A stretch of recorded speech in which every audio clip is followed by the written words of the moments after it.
গরমকাল মানে একটু পর পর কারেন্ট যাবে, এটাই হচ্ছে একটা কাহিনী। মানে প্রতি বছরই হচ্ছে শীতে কম কারেন্ট যায়, গরমে বেশি কারেন্ট যায়। আমার মনে হয় গরমে কম কারেন্ট যাওয়া উচিত আর শীতে বেশি যাওয়া, গরমেই হচ্ছে বেশি যায়, শীতেই কম। যাই হোক, কারেন্ট যেহেতু যায় এগুলা বলে কোনো লাভ নাই। তো এইবার ঈদে কারা কারা হাতে মেহেদি দিচ্ছেন কমেন্ট বক্সে জানান। আমি হচ্ছে এবার মেহেদিও দেই নাই, কোনো ড্রেসও কিনি নাই, কোথাও যাইও নাই, জানি না কেন যাই নাই, বাট আমার হচ্ছে ভালো লাগতেছিল না, যার কারণে মেহেদিও দেই নাই, কোথাও যাইও। তো আজকের কাহিনীটা হচ্ছে কি, কাহিনী হচ্ছে সকালবেলা কারেন্ট গেছে, কারেন্ট আসবে 5টায়। আমার বাসায় একদমই ভালো লাগতেছিল না, একদমই বোরিং লাগতেছিল, যার কারণে হচ্ছে আমার ফ্রেন্ডকে নিয়ে চলে গেছিলাম কাঠবাগানে ঘোরার জন্য। এখানে হচ্ছে অনেক আন্টিরা বসেছিল, তো কারেন্ট নেই বাসায়, মানে কারেন্ট আসবেই না, 5টার দিকে আসবে। তো সবাই হচ্ছে গোসল টোসল করে বের হয়ে গেছে চকে ঘোরার জন্য, যেন একটু বাতাস লাগে। যাই হোক, তো এখানে হচ্ছে আমি দেখাইতেছিলেন যে এখানে হচ্ছে মানে লাল শাক লাগাইছে, এই লাল শাক গুলো উঠিয়ে তারপর মানে যখন বড় হবে তখন উঠিয়ে তারপর হচ্ছে বাজারে নিয়ে বিক্রি করবে। এইগুলো দেখেন, এইগুলো আগে ছোটবেলায় যে কাঠ গাছে না করে গেছে, কি গাছের জন্য এগুলো হয় না, এগুলোর আগে আমি ছোটবেলা, তুমি কি জানেন, খেজুর না, মানে ওই যে তেঁতুলের মতো থাকে না একটা, কে তেঁতুল না খেজুর কি জানি, আমি জানি না সঠিক, বাট ওইটা এমনকি এমনও হয়েছে যে কিছু কিছু বার আমি এটা খেয়েও দেখছি যে কিরকম, আসলে ওইরকম মজা না, কেমন জানি একটা, আর কি আমি বলে বুঝাইতে পারবো না।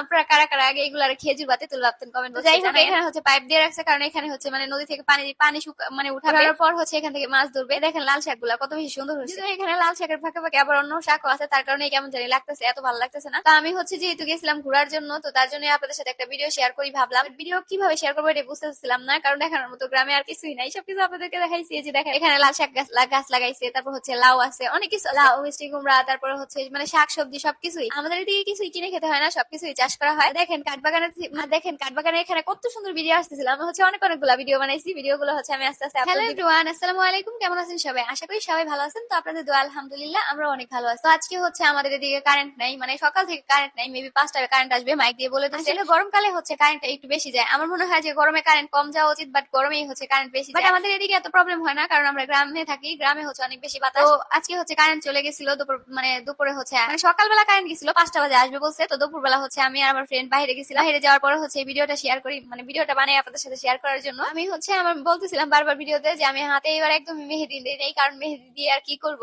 আমি হচ্ছে কোথাও ঘুরতেই যাইনি। এবারে আমি কিছুই কিনি নাই, কিনছি ওই যে বললাম না আমি ওই ভিডিওতে, যে সুতি জামা কিনছি, মানে গরমে পড়তে পারি ভালোভাবে, ওইরকম জামা পরছি। মানে যাই হোক, এখানে হচ্ছে আমি কাঠবাগানের পাতা ছিঁড়ে হচ্ছে মানে কাঠের গাছের পাতা ছিঁড়ে হচ্ছে কানে দিতেছিলাম। আমি বলতেছিলাম ফুল গজে দেওয়ার মতো তো কেউ নাই, তাই পাতা গুছতেছি কানে। যাই হোক, তো এখানে দেখেন এই যে আমি পাইপ গুলো আবার দেখাইতেছিলাম, এই পাইপ গুলো হচ্ছে কে যেন করে ফেলছে। যাই হোক, তো এখানে হচ্ছে ওনারা পাইপ লাগাইছিল যেন মাছ মানে পানি ছেঁকে তারপর হচ্ছে এখান থেকে মাছ ধরতে পারে। আপনারা অনেকেই আমার মাছের ভিডিও অনেক বেশি পছন্দ করেন, আমি যে মাছ ধরার ভিডিও অনেক বেশি পছন্দ করেন, আমি নেক্সট ট্রাই করবো মাছ। যাই হোক, তো আমি হচ্ছে একটু বিকালবেলা ঘোরাঘুরি করতেছিলাম, তো তার কারণে আপনাদের সাথে ভিডিওটা শেয়ার করছি। জানি না ভিডিওটা কেমন হয়েছে, ভিডিও তো এরকম কিছুই নাই, বাট আমি হচ্ছে বিকালবেলা আমি বের হয়েছিলাম, আমাদের গ্রামটাই আপনাদেরকে দেখাইলাম।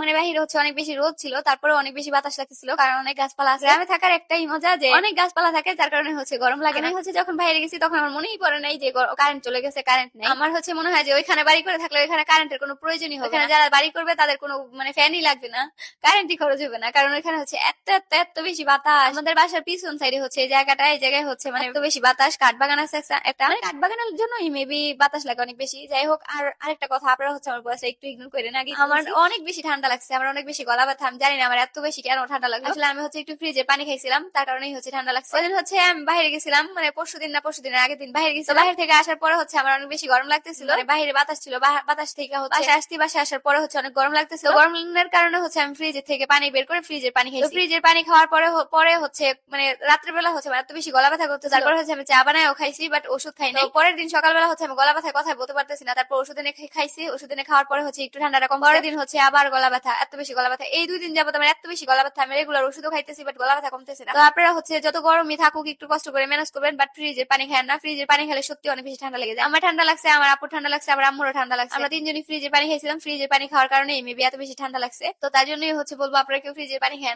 এখন গরম পড়তেই পারে, গরম পড়লে যে ফ্রিজের পানি খাইতে হবে এমন না। অনেকেই আছে যারা ফ্রিজের পানি সারা বছরই খায় বা ঠান্ডা লাগে না, আবার অনেকে আছে যারা ফ্রিজের পানি খায় না, মাঝে মাঝে একবার দুইবার খাইলেই ঠান্ডা লাগে। যাদের ঠান্ডা লেগে যায় তারা ফ্রিজের পানি খায় না, কারণ ফ্রিজের পানি খেলে ঠান্ডা তো একবার লেগে যাবে, ঠান্ডা লাগলে আর সারতে চায় না, অনেক বেশি কষ্ট লাগে। যাই হোক, এখানে হচ্ছে আমি বসেছিলাম একটু, এখানে জায়গাটাও আমার কাছে অনেক বেশি ভালো লাগতেছিল। আমি হচ্ছে ঢং করতেছিলাম, যদিও আমি ঢং করতে পারি না, মানে আমি ঢং করার ট্রাই করতেছিলাম। আমার ফ্রেন্ড আমাকে বলতেছিল যে এই পাশে যাই, এই পাশে ভিডিও সুন্দর আসতেছে, এখানে এরকম করো। তো ও যেটা বলে দিতেছিল ওইটাই আমি করতেছিলাম। তো আমি হচ্ছে কিভাবে ভিডিও বানাবো বুঝতে পারতেছিলাম না, যার কারণে হচ্ছে ভিডিও বানাইছি। তো আজকের ওয়েদারটাও অনেক বেশি সুন্দর ছিল, অনেক বেশি বাতাস ছিল। আপনারা ভিডিওর মাধ্যমে বুঝতেছেন, মানে ভিডিও দেখেই তো বুঝে যেতেছে যে আমার চুলগুলো একদম উড়ে যেতেছে, কত বেশি বাতাস আসতেছে, এটা তো বুঝাই যায়। যাই হোক, তো আমি হচ্ছে আপনাদের সাথে ভিডিওটা শেয়ার করলাম, কারণ বাসায় কারেন্ট নেই, আমি বের হয়েছি, আর বের হয়ে ওইখানে শুধু বসে কি করবো, তার কারণে হচ্ছে ভিডিওটা বানাইলাম। আমি হচ্ছে ওইখানে মানে ভিডিওতে ডাইরেক্ট ভয়েস দেই নাই, কারণ আউটসাইডে অনেক বেশি নয়েজ আসতো, বাসায় এসে আমার ওই আবার ভয়েস দিতেই হইতো। তার কারণেই হচ্ছে আমি এমনিতে জাস্ট একটু ভিডিও নিছি, মানে ভিডিও একটু নিয়ে তারপর হচ্ছে ওইটাতে আমি পরবর্তীতে ভয়েস অ্যাড করে দিছি। তাহলে হচ্ছে আমার অত বেশি কষ্ট হলো না, বাট ভিডিওটা আপনারা ক্লিয়ার বুঝতে পারলেন। তার জন্যই হচ্ছে এভাবে ভিডিওটা বানাইছি। আর ভিডিওতে শুধু আমি একাই আসছি, কারণ হচ্ছে আমার ফ্রেন্ড ভিডিওতে মানে ক্যামেরা ধরছিল, কারণ ও আর আমি হচ্ছে গেছিলাম, আমার পিচি ফ্রেন্ড গেছিল, আমি হচ্ছে আমার ফ্রেন্ডের দিয়ে ক্যামেরা ধরছিলাম, যার কারণে হচ্ছে ও ভিডিওতে আসে নাই। যাই হোক, তো সবাই ভালো থাকবেন, আমার জন্য দোয়া করবেন, আমার ফ্রেন্ডের জন্য দোয়া করবেন। আল্লাহ হাফেজ, টাটা। আর আপনাদের জন্য তো আমি অলওয়েজ দোয়া করি, সবাই ভালো থাকবেন। আল্লাহ হাফেজ, টাটা।